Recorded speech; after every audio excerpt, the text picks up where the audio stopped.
Assalamualaikum warahmatullahi wabarakatuh. Nama saya Prista Nova Ayuning-Tias dari kelas IPA 3 dengan NIM 224101100005. Saya di sini akan membagikan video tutorial cara praktikum gelombang dan optik. Selamat menonton. Pada praktikum gelombang bunyi, kita menggunakan dua media, yakni cair dan padat. Pada media cair kita menggunakan air, sedangkan pada media padat kita menggunakan garpu tala. Alat dan bahan yang diperlukan pada media cair yakni gelas beling sebanyak 8 buah, palu mini, dan air mineral. Prosedur yang digunakan pada media zat cair yakni siapkan alat dan bahan yang diperlukan. Yang kedua, isi gelas menggunakan air dengan volume yang berbeda dari gelas 1 sampai gelas ke-8.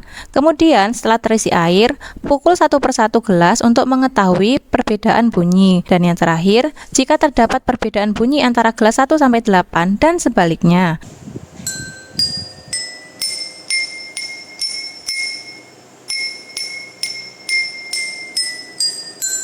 Maka, hipotesis itu sesuai dengan perbedaan volume air pada gelas menyebabkan bunyi yang berbeda, di mana semakin sedikit volume air menyebabkan bunyi nyaring, dan juga sebaliknya.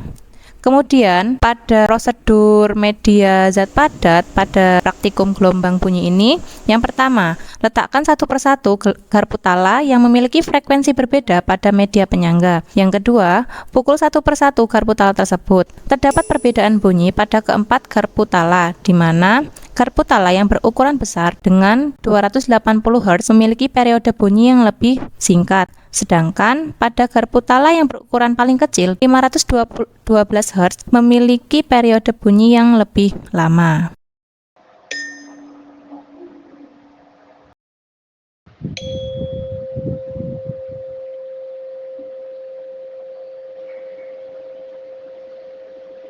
Pada praktikum optik, beberapa alat dan bahan yang diperlukan. Yang pertama, senter, yakni sebagai sumber cahaya. Yang kedua, lensa cembung. Ketiga, lensa cekung. Keempat, lensa mikroskop yang terdiri dari gabungan dua lensa cembung. Yang kelima, cermin. Yang keenam, prisma. Yang ketujuh, air. 8 gelas, 9 pensil, 10 kertas HVS yang dilubangi membentuk panah, dan yang terakhir, plakat dan penyangga. Pada percobaan cahaya dapat merambat lurus, susunannya antara lain sumber cahaya yakni senter, kertas sebagai titik fokus yang nantinya akan menghasilkan bayangan yang merambat lurus. Berikut percobaannya.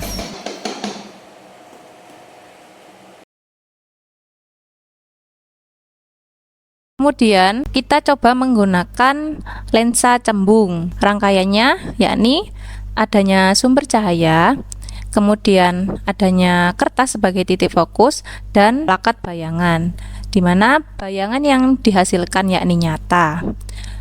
Ketika lensa cembung didekatkan pada cahaya, maka akan menghasilkan bayangan yang besar, dan sebaliknya jika lensa menjauhi cahaya, maka bayangan yang dihasilkan akan kecil.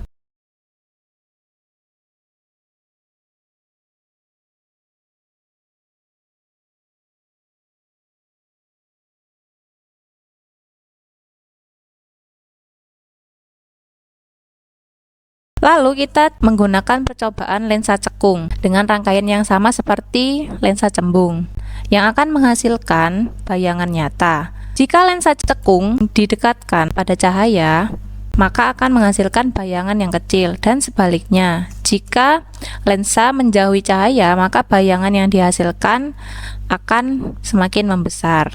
Kemudian yang terakhir yakni percobaan menggunakan lensa mikroskop gabungan dari dua lensa cembung, di mana menggunakan adanya sumber cahaya dan kertas sebagai titik fokus, dan juga terdapat plakat bayangan, maka menghasilkan bayangan terbalik. Jika cahaya didekatkan pada lensa mikroskop, maka akan menghasilkan bayangan terbalik dan membesar. Sedangkan jika cahaya lensa mikroskop menjauhi cahaya, maka bayangan yang dihasilkan akan terbalik dan kecil. Kemudian, praktikum pemantulan cahaya, yakni rangkaian sebagai berikut: sumber cahaya, kemudian lensa mikroskop yang terdiri dari dua gabungan lensa cembung yang kemudian diarahkan pada cermin datar. Sumber cahaya yang didekatkan pada cermin ini akan menghasilkan pantulan yang terdapat pada tembok. Kita menggunakan lensa mikroskop tersebut dengan senter HP sebagai alternatif untuk pengganti senter. Kemudian pemantulan cahaya yang terjadi itu karena adanya sinar atau sumber cahaya yang menabrak permukaan cermin yang rata. Lalu praktikum pembiasan cahaya. Disiapkan gelas beling atau kaca, lalu diberi air, lalu masukkan pensil ke dalam gelas tersebut. Nah, hasilnya apa yang terjadi? Pensil yang tadinya itu terlihat lurus atau tidak patah, setelah dimasukkan ke dalam gelas yang berisi air, maka pensil tersebut terlihat patah. Nah, itu merupakan efek dari pembiasan cahaya. Kemudian yang terakhir yakni praktikum dispersi cahaya yang nantinya akan membentuk pelangi, di mana cahaya datang tepat menyorot pada prisma, maka terbentuklah sinar yang membentuk seperti pelangi. Fenomena ini terjadi karena perbedaan indeks bias pada masing-masing cahaya, sehingga cahaya putih menjadi cahaya berwarna-warni, magiku hibiniu, seperti pelangi. Itu tadi merupakan praktikum gelombang dan optik. Kurang lebihnya, mohon maaf. Sekian, wassalamualaikum warahmatullahi wabarakatuh.